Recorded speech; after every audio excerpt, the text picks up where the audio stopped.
Mega final match, কোন দল এখান থেকে চ্যাম্পিয়ন হবে, কোন দল এখান থেকে রানার্স হবে। এদিকে আছে উত্তর নাসরা, যেখানে কিন্তু আছে ভীম মান্ডি, আছে ধনঞ্জয়, ইবু, গঞ্জ, আছে ইমানুয়েল। তাদের এগেনস্টে আছে লাক্সারি লিভিং ফার্নিচার, যেখানে আছে বিট্টুদা, রাকেশ দা, ঘেটুদা, আছে কমল দা, রূপম দা, রাজ, আছে জুয়েল, আছে সাইডু। জাস্ট দেখার মতো একটা টাইপিকার শুট আউট। জাস্ট শেষ অব্দি দেখো কোন দল এখান থেকে চ্যাম্পিয়ন হতে পারে। দলের হয়ে ফার্স্ট শট করতেছে luxury living সাবালা,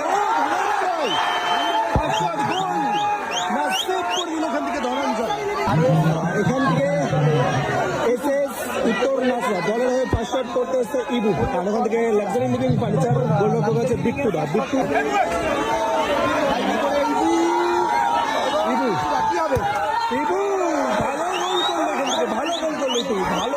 luxury living furniture দলের হয়ে সেকেন্ড শট করতে এসছে জুয়েল, আর জুয়েল করতেছে